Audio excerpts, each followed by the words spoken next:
As you can see, today is the last day of banned book weeks.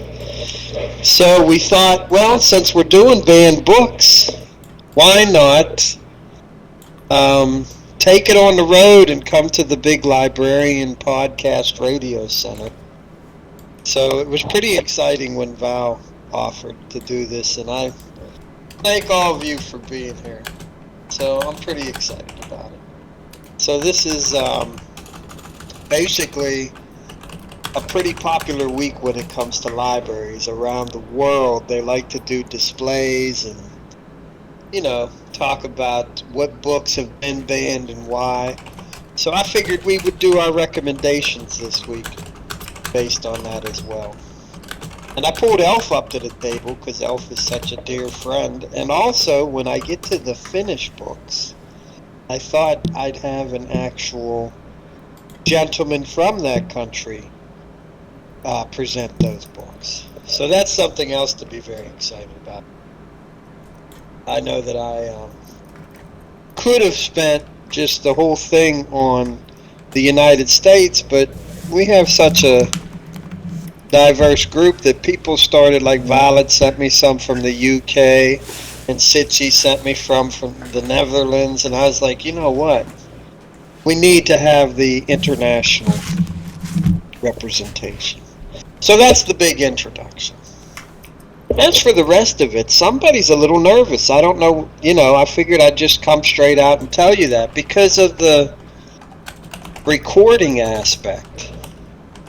I find myself sweating a little bit, and I had to spend a little extra time with my cat.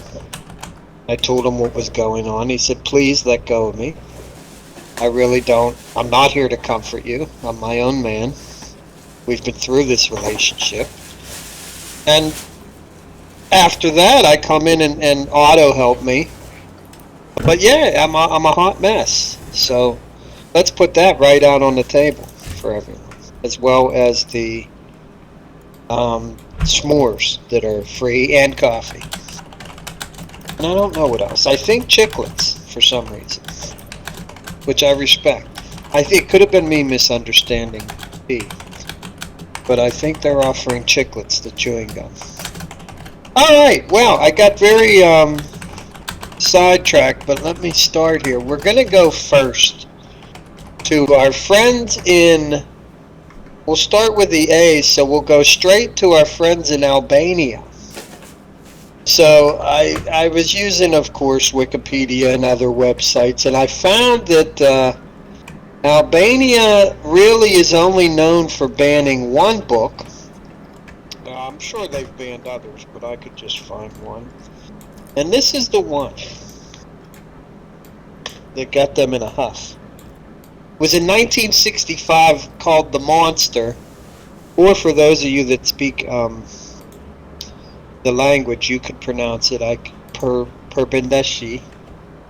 But this book came out and it was banned for 25 years. 25 years, Kay Cooper. Kay Cooper is a member of the audience and a dear friend and a bit of a troublemaker. 25 years. Violet. Same description. Different friend. This is the author. Now, why on earth did they ban it? They said it was too decadent. I think that's pretty crazy. But that was their rationale. Now, being a decadent fellow, I myself would think that is probably didn't fit their cultural norm. So even though this is a celebrated hero there, they found it a bit too decadent, and for 25 years you could not get a copy of that book.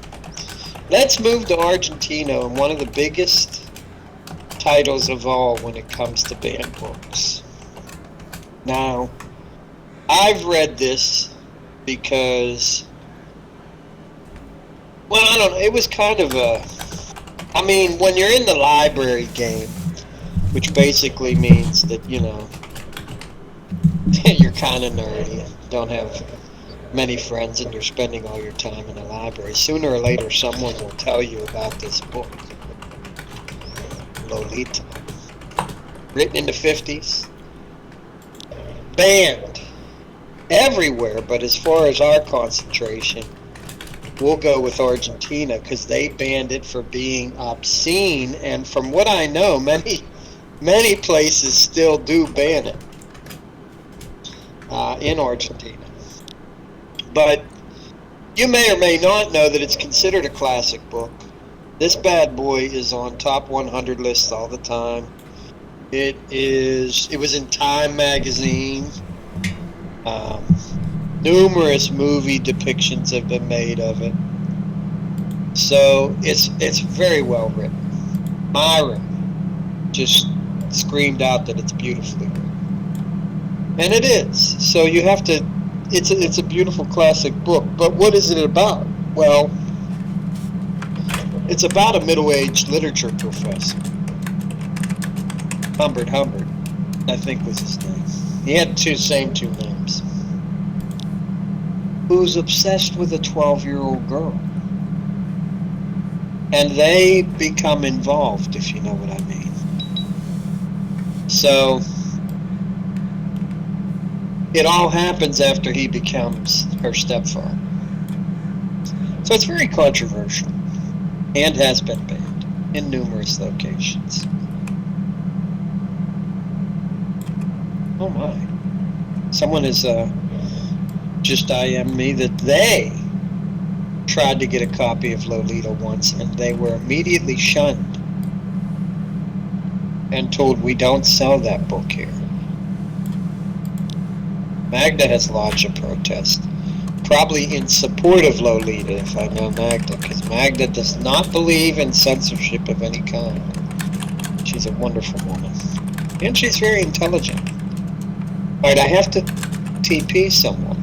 That's what I like about the virtual world. People will just come straight out and say to you, look, I don't care what you're doing. TP me now. All right, so I'll do that. Anywho, Lolita is beautifully written. It's a wonderful classic. And, my friends, it is banned in Argentina. Argentina, wish to see you. Tried to buy Lolita and you all said no. Now, Australia has a ton of banned books, but we don't have a ton of time. So what on earth am I supposed to do? I'll pick a couple and try not to get sidetracked when I tell you about them. Let's go with, let's see. It's great because they started banning books in Australia in 1353. They jumped right off the bat. They said, look, let's go ahead and start banning books. Let's not wait till the 1950s, 1960s. We're going to do it in the 1300s and keep doing it. So they banned one in 1353. But I think the one that I will first share with you is one that they banned all the way from 1929 to 1965. It's pretty famous here in the U.S. Many of you know it. Here it comes. Let me paste it in there for you all.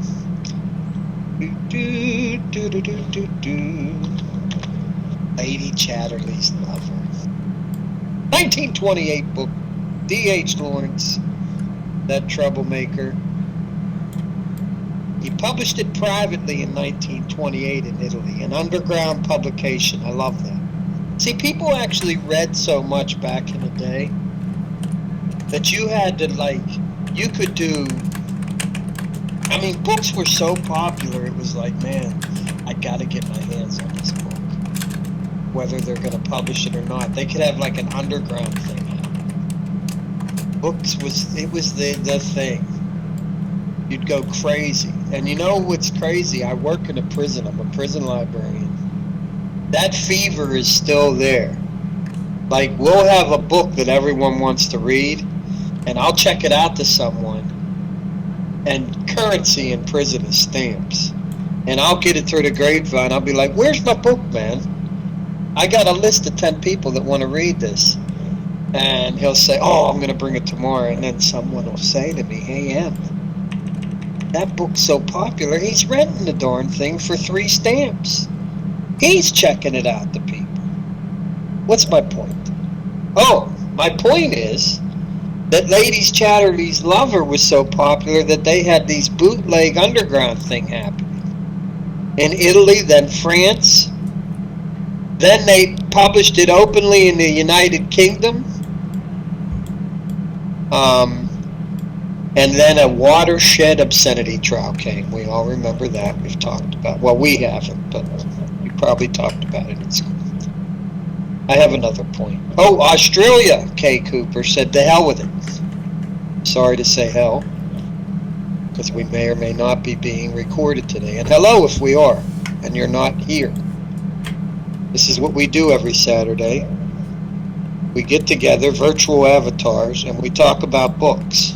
So if it's not geeky enough for you that we're actual avatars, we've taken the geek to another level and we get together and chat about books. So thank you.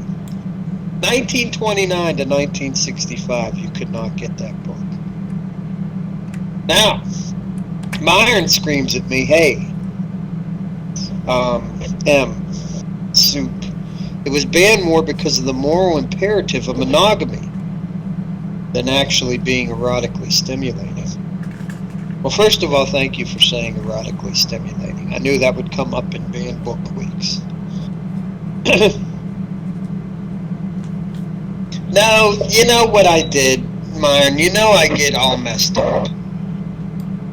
I was trying to say Australia started banning books in the 1300s. They did. They banned a different book. They couldn't ban that one, obviously, since it was written in, 28? All right, things got out of hand. Silver is right. I tried to be witty, and that's what happens when I do that. Oh, good. Another friend is saying, please, I can't find you. I think it's very good to have the interruption because it helps me get back on track. I get very confused. All right, now Austria, not to be shortchanged, I wanted to bring them up because they banned Albert Einstein's works, all his papers and all of that, in 1901 to 1938.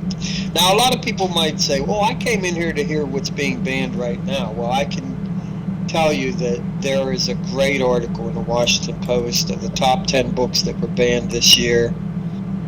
And there's many. If you just Google banned books 2020, and I'm thinking that Valbrarian has probably covered the heck out of that this past banned books week. Happy banned book week, everybody. We are on the last day of it. So we're the final voice against banned books. But Austria banned all of Einstein's works published up to 1938 when it was annexed by Nazi Germany. So, just to let you know. Now, on the same note, they also banned Mein Kampf, Adolf Hitler's work, in 1947. So it made it illegal to own it, distribute it, and actually would put you in prison for 5 to 10 years if you had it. Now, that is a banned book in many prison libraries, by the way, just as a side note. All right, let's take a look at what the audience is saying. We had,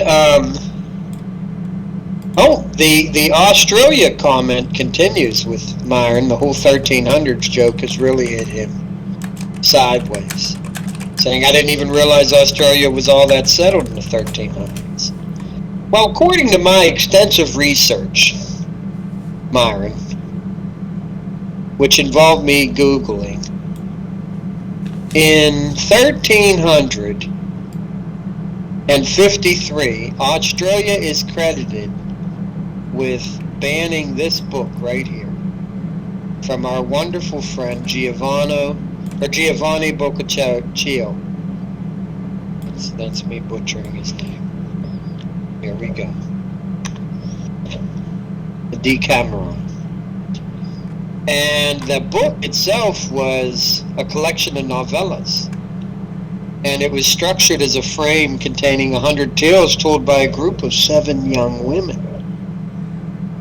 So you get a bonus Australia book, everyone, due to Myron's complexity with Australia. Oh, and Magda straightens out the whole Australia settling connection, so thank heaven for that. And Kay Cooper has laughed. So that's what's happening here in the virtual world. Sichuan says, speaking of Mein Kampf, we got told in the UK about 10 years ago at Harrods that it is a popular Christmas gift these days. Oh, for heaven's sakes. That's beautiful. Ross Metzger again pointing out Soup's terrible joke about the 1300 book in Australia, that Australia was not settled by Europeans until the late 1700s. It's funny the things we get bogged down on. I don't know how I ended up there, and I want to apologize to Kay Cooper, because she gets very worked up when you get sidetracked in these events. My dear friends Otto, Emma, and Violet are here. They're this wonderful group of people that I stumbled upon one at a time in Caledon. And I don't know, man, it's just amazing how that can happen here. They just mean a lot to me. Together again, we have become friends. We love each other. We love each other. Thank you. Alright, now, moving right along. Elf, don't worry, your big moment's coming. I'm jumping ahead, because I'm going to skip some countries due to time. But I will give you, there's a wonderful list of books banned by governments on Wikipedia that I recommend all of you enjoy.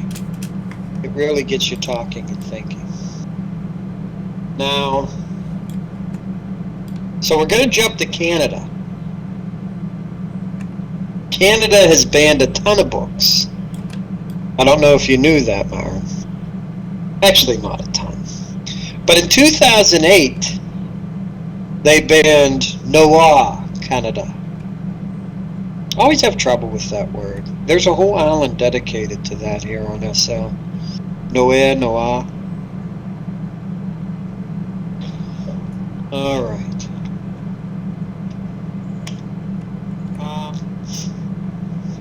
This book was banned from sale in Canada following 2 defamation lawsuits and an out-of-court settlement. So I find it I'll make an interesting intellectual point here, Bovary. You can see how well my intellect is with my Australian reference, which is still being talked about at length. I think it's interesting that when you get to the 2000s, you know, when we talked about obscenity and whatnot, that still comes into play, and God forbid anything dealing with homosexuality still gets attacked to this day. But that aside, you start to see litigation ban books. And that's kind of freaky too. That's a whole nother component, especially in the US and Canada, where litigation will cause people not to sell or put out particular books. Drives me crazy. Just another wrench in there. Now, Myron proudly says my uncle had a book banned in Canada and Britain. Well, I'd like to, as since it's Banned Book Week and we're against the banning of books, we feel put it out there, let people discuss, have discourse, let's grow from it. Sorry I had to get a little loud, please. Forgive me, Jim Furno, you're a tiny and you're a fox. You shouldn't have to listen to that.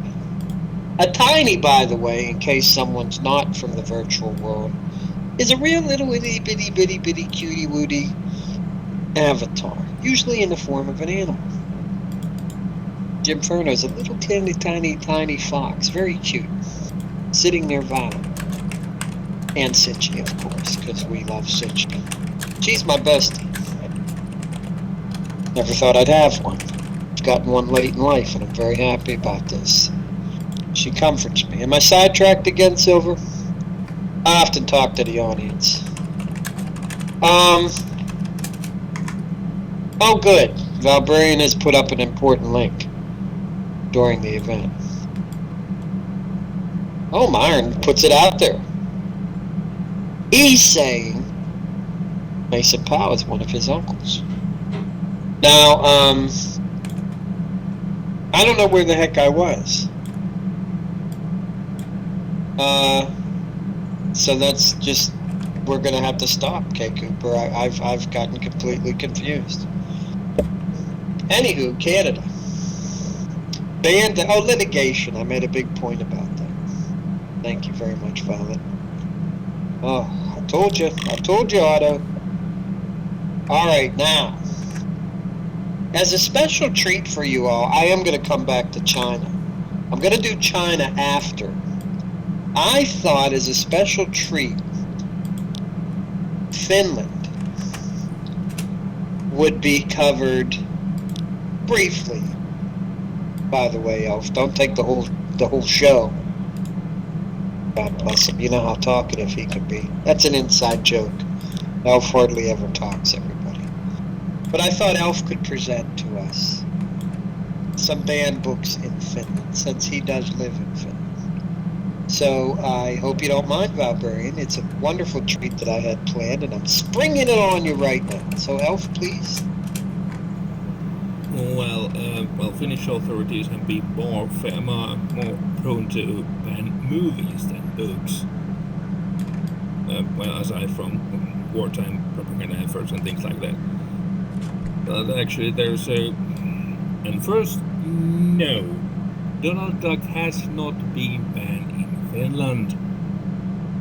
That urban letter still goes around in the internet, and it's still wrong. And now, it was not banned because he had no trousers or pants or whatever. And because he was cohabiting with Daisy Duck. No, actually, that was what a foreign media made up. But, no. That was a kind of political thing. But as we're talking about books, not comic books, there's actually one case of one kind of banning and censoring. It's a Finnish book, Juhannustanssit. That's his Midsummer Dances. It was seen as,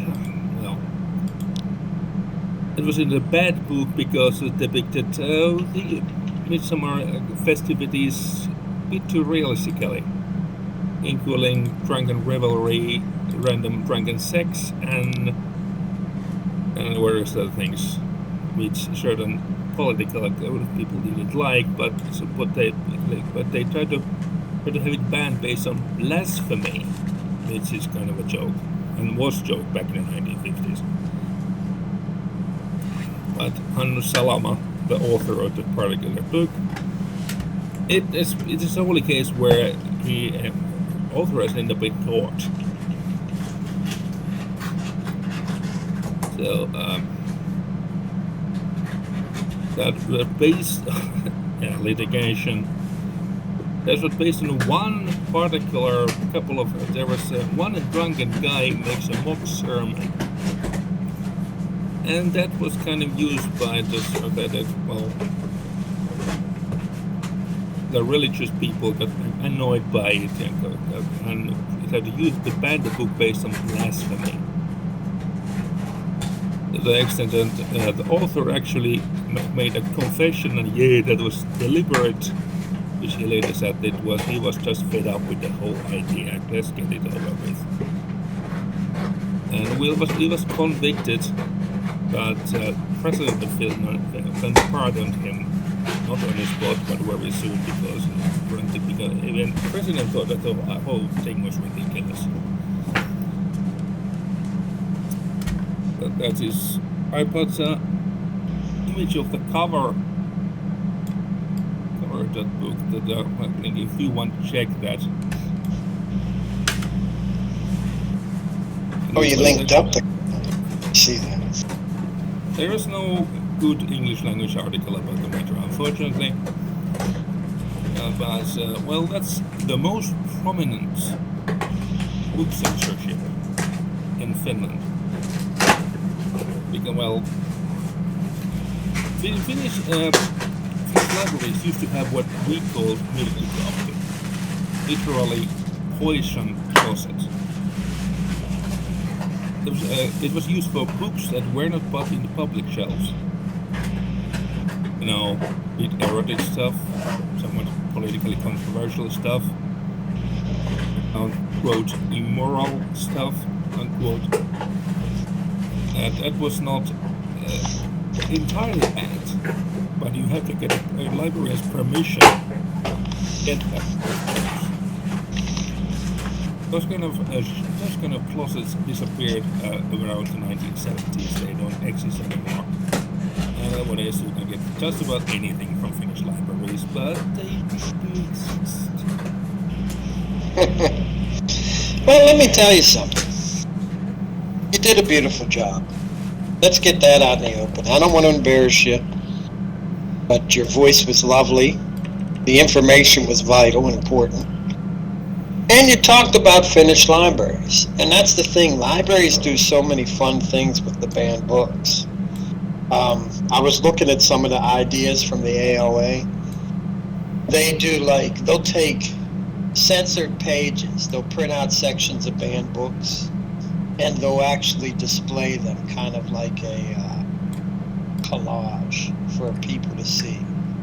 Or they put banned books in a kind of a cage to create like a locked cell, and it kind of puts the message across that this is what happened with these books at some point, you know, in time, but they also can then go visit the books on the shelf. By the way, if you want to know what the Donald Duck tongue and stuff, Snopes got this mostly right. Oh yeah, I like that site. You're saying Snopes will verify whether something is true or not. Yeah. In fact, I give you a link to the article. Well, thank you. Elfbiter's putting links out there in the chat. Now, what was I talking about? Oh, I'm talking about what some libraries did with banned books this week. I thought it would be, you know. They also did a guess the title. They shredded printed books of a banned book and put it in a clear jar. Patrons looked at the lines from the book and had to guess the answer. And if they won Violet K. Cooper, they got a literary prize. Now, this is what's interesting about the audience for What Are You Reading? Most people would be like, what do you mean, a literary prize? Like a bookmark or a book or anything. Some people wouldn't be excited about that, but there are people right now here, Sitchi, Alphonse, oh, for heaven's sake, Alphonse, that would be jumping up and down at a literary prize. When I said a literary prize, Kay Cooper immediately said, yes, nice. Zeta yelled, me. Oh, my dear Zeta. Sitchi, indeed. Alphonse, yes. See, these people. Literary prize, God, I love it. All right, now I wanted to spend a moment talking about the banned books in China, because I thought it was interesting with their rationale on a couple of things. especially the work of, I think the Alice in Wonderland banning was quite interesting to me. It was banned in Hunan, China, in 1931, and they said because of the anthropomorphized animals. How do you say that, I wonder? Acting on the same level of complexity as human beings. Now, I've done that during this event. I had Ziggy tell me to get away from him when I went to him when I was, nervous. Which he has since actually, again, looked up when I said that, as if to say, please, sir, stop. The rationale was the book would teach children to regard humans and animals on the same level, which could be, or actually would be, disastrous. So the banning of Alice in Wonderland was based upon that. Find that, I don't know, I found that one interesting. Now, Kay Cooper, of course, says that anthropomorphic animals are her favorite. Alf wants everyone to know there's no sex in Alice in Wonderland at all, with a question mark. And Alf screams at the top of his lungs now that he is semi-locally famous, since he presented here, that it was banned for promoting drug use and depicting sexual situations. And again wants to comment there's no sex in that story. But P says, and it is true, anyone that's followed the career of Lewis Carroll, there was a lot of controversy with the author. Thank you. Ross points out there'll be no furry conventions in China anytime soon, and as I predicted at home earlier, this would be a fun one to talk about because the audience would have comments. I know it was. See, Alphonse, that's the problem. I'm hoping I depicted that with the question mark, that it was the awe of the reason, because I knew that's what you meant, and it was beautiful. It was lovely timing and well placed. Zeta is here, everyone. Zeta Gearbox is a dear friend of mine. A lot of trouble out of her from time to time, but all in all, a good egg. Moving right along, Sitchi, I thought we'd talk a little bit about France. Now, France also, by the way, has the Lolita on the list. Lolita makes it to many countries' list. But they also banned Madame Bovary. In 1856, that book was published, and they were furious about it in 1857. So let's put that up here for all to see. Madame Bovary. Uh-oh. Zeta, not a Lolita friend. And that's okay, too. You know, I said this to someone the other day at work. He was like, why are you going to have him up here for banned books? He's completely in favor of them banning the title. That, you know what? They need to be in the audience too. We don't just get to have an audience filled with those that are against banning books. You want everyone to have their voice, right? I think so. Now, Magda says the hidden math in Alice in Wonderland is a metaphor for sex. I will tell you, I appreciate you saying that, Magda. I don't know. I took a calculus class, and the professor had us read Alice in Wonderland to make points about the math. And I couldn't draw I wasn't that good at math. So it's good to know that I feel in several capacities when it comes to that wonderful metaphor. that you referenced. Freudian elf screams are very fond of finding sex in Alice in Wonderland.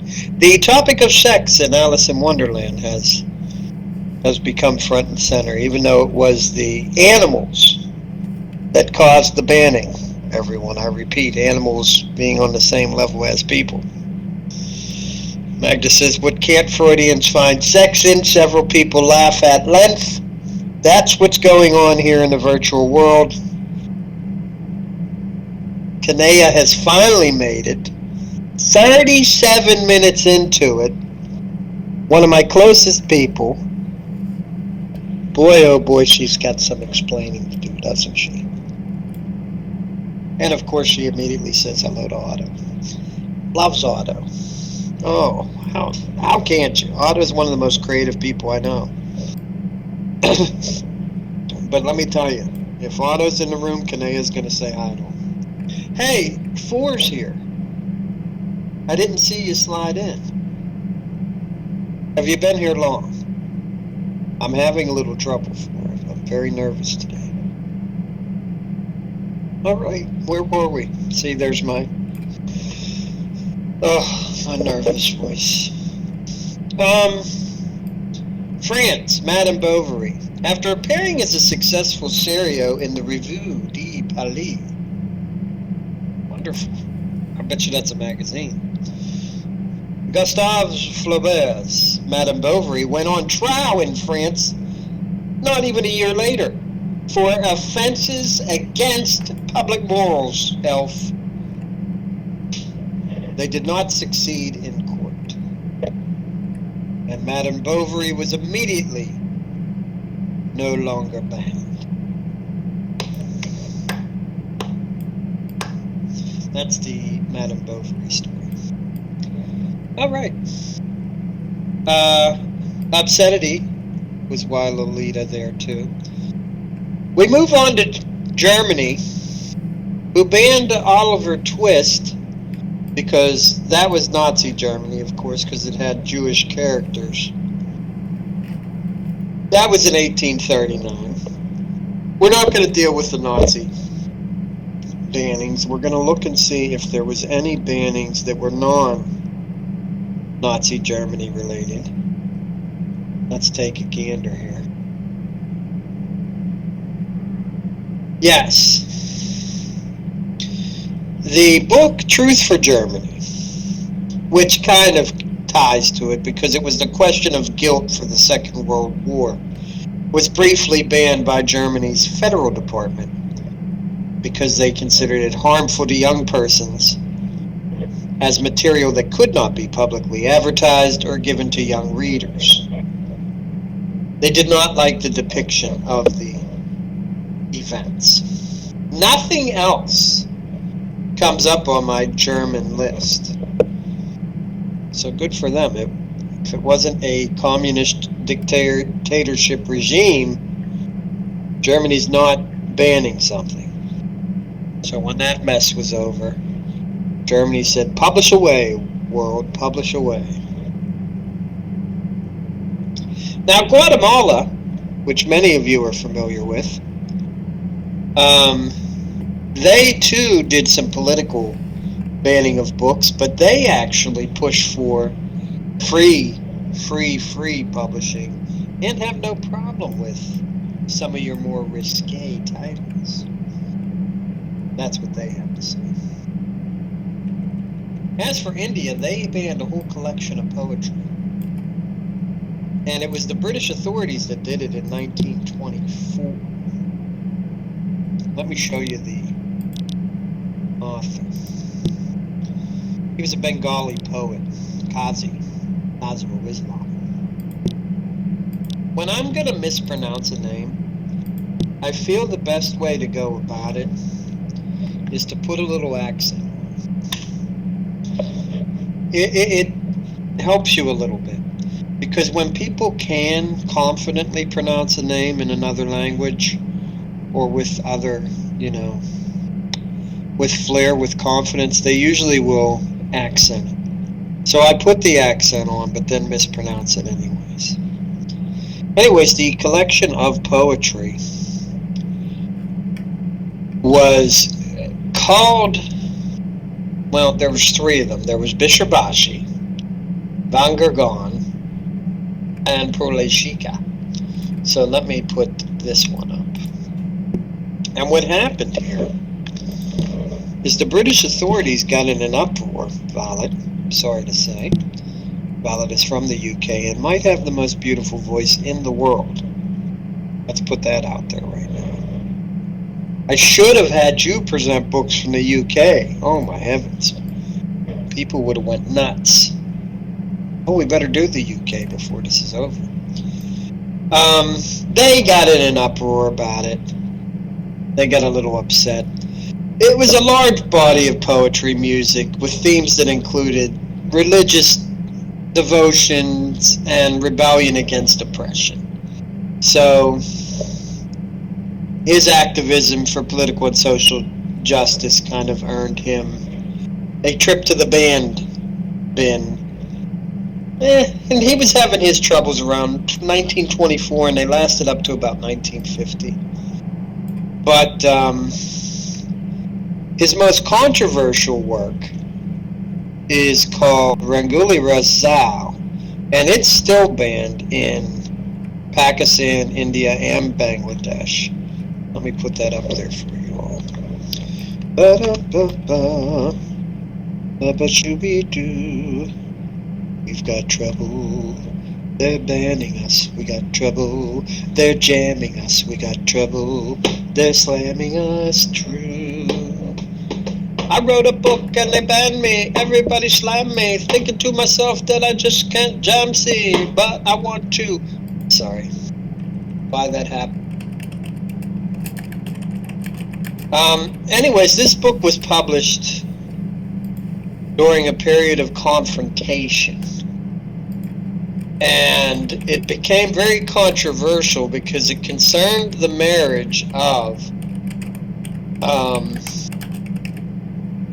all of the marriages of Muhammad.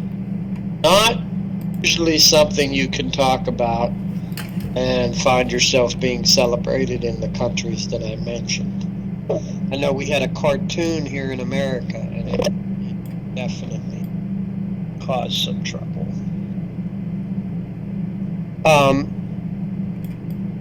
The Muslims actually tried to take his life because they felt he denigrated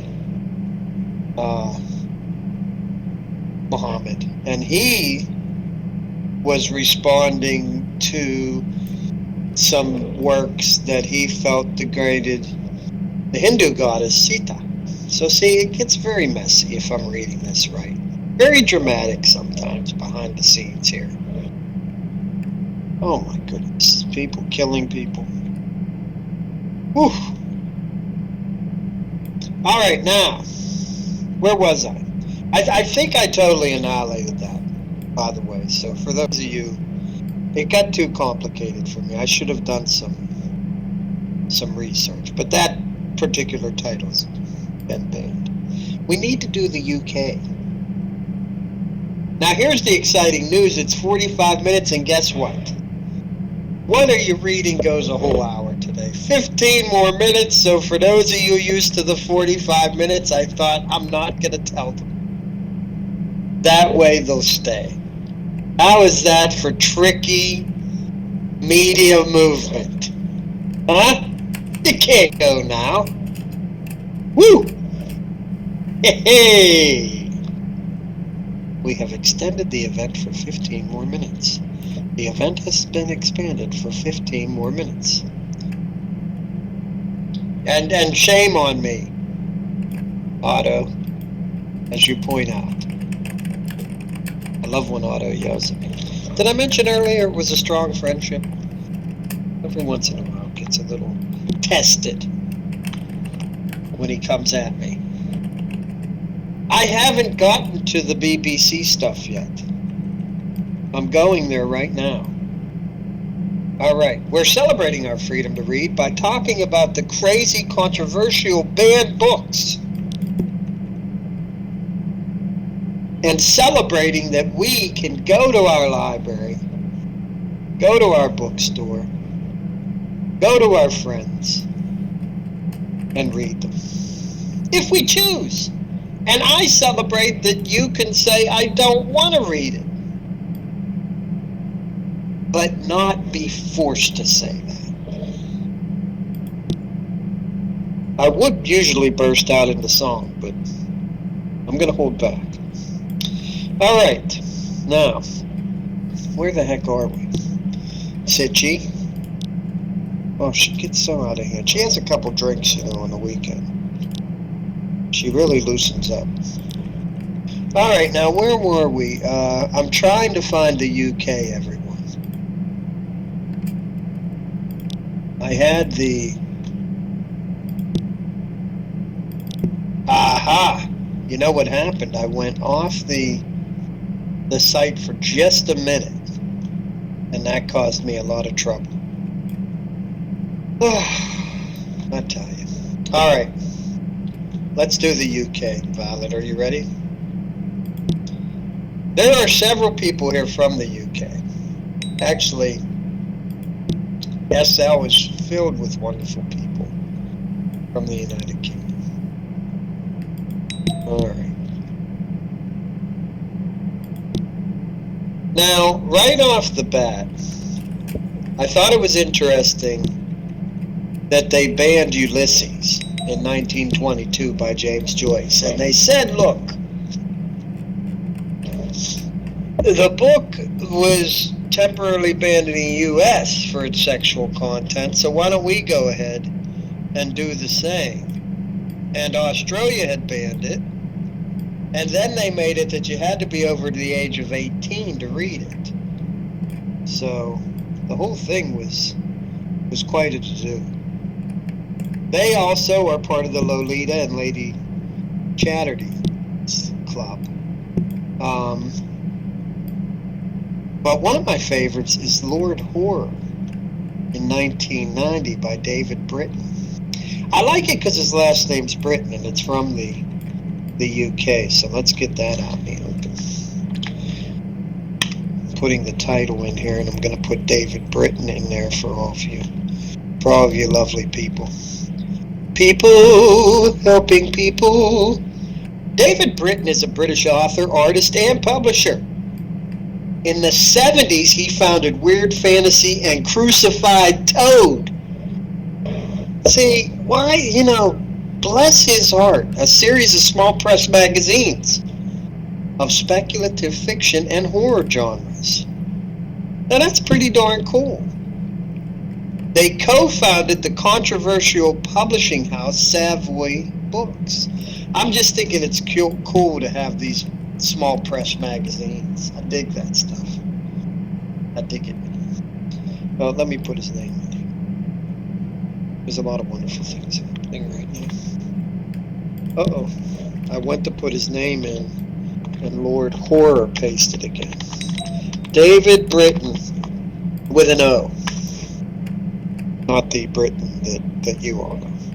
Anyways, what was this book about? You're dying to know. Well, it was found obscene. And it was the last book to ever be banned in the UK. The judge ordered that you go ahead and destroy the remaining print run. But in 1992, they went ahead and lifted the ban, but the book is out of print.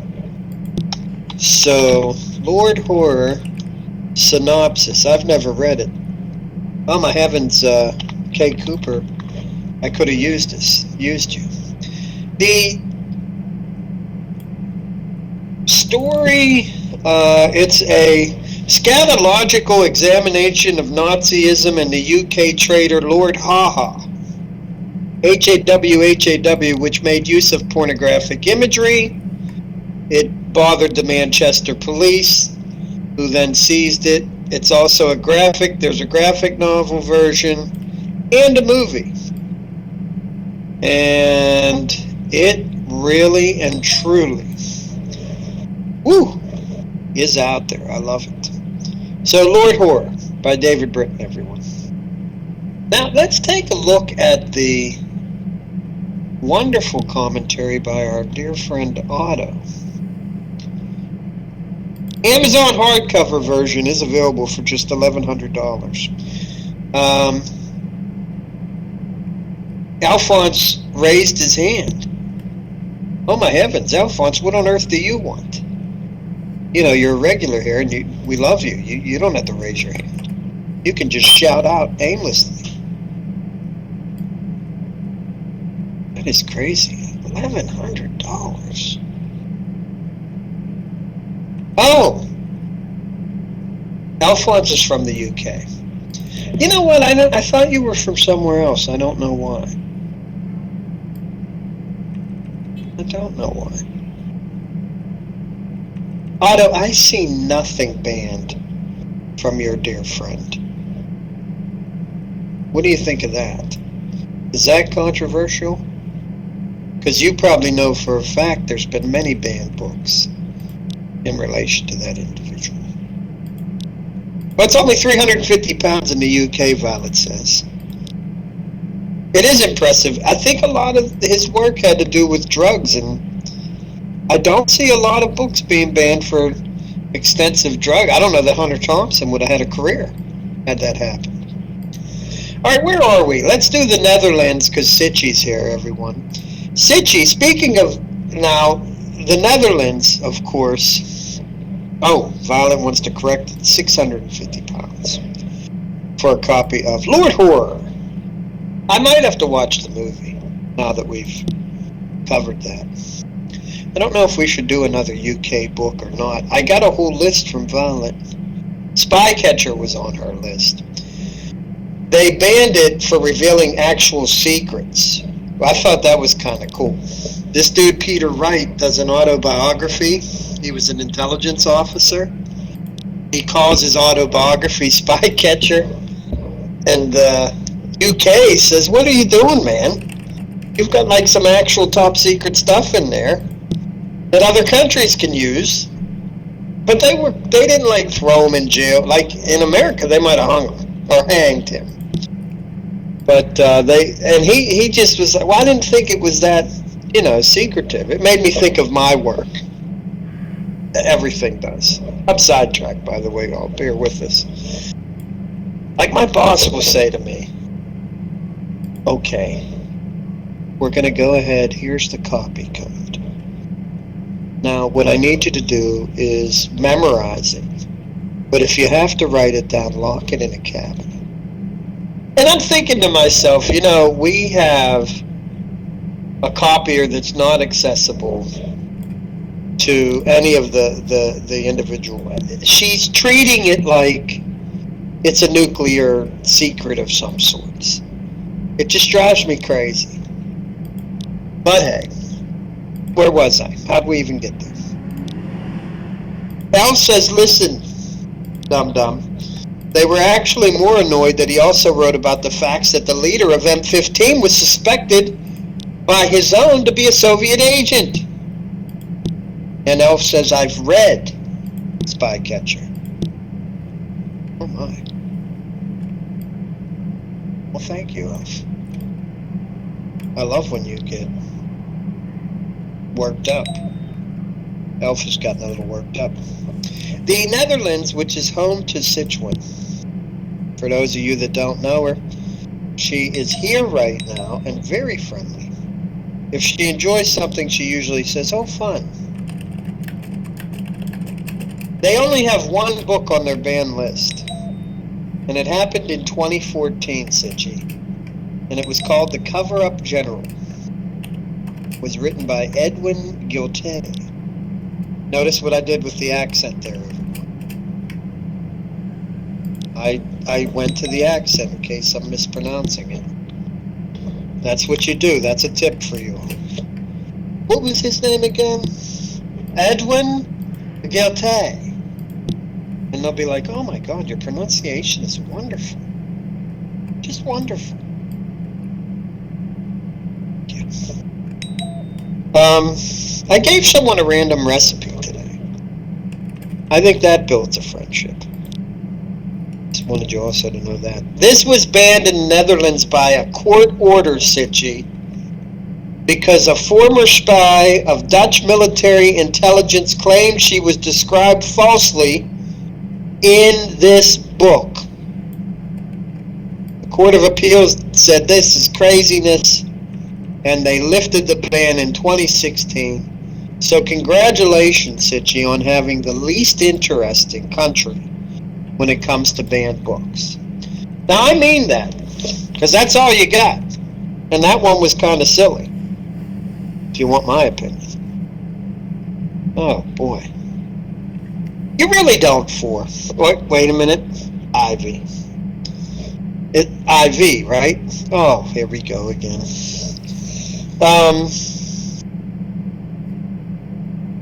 I just like the way it's written. A friend wrote a recipe to me in another language, but it was translated, and I just like the way he describes things. Like, bring the pot to a boil is described some almost romantic way. Thank you, everyone. Not that I was sending you a romantic recipe. I know you're very happy with your partner. All right, that got out of hand. So, where are we at? It's 5:57. That's 2:57 SL time. Let's summarize here, Kay Cooper. I think we accomplished a few things. We had What Are You Reading? We went over banned books. I've been given some textures. Barbarian's given me. I wonder if I can give those to other folks, what you want me to do. I actually wanted to bring you in. That's it for my part of this. I want to thank everyone for coming, and I thought you would actually do the goodbye to everyone, Valbarian. So that's it for my part. Sure. Thank you so much, Soup. You've done an excellent job helping us realize that our intellectual freedom is very important, and we should celebrate our right to read what we choose to read, think the kind of thoughts we choose to think, and always stand up for that freedom to read. So thanks for this, and for your fun talks on What Are You Reading that take place every week over at Caledon, and I'm happy to be collaborating the Community Virtual Library and Caledon, an amazing community. So thanks for this, and I will send you the link to the podcast as soon as I get it. And thank you everyone for coming today. Also thank to P here, who is the builder of this CVL Podcast Station. We're learning as we go, so hopefully the podcast will turn out fun and easy to listen to. And I'll see you all again. I plan on coming to What Are You Reading in Caledon.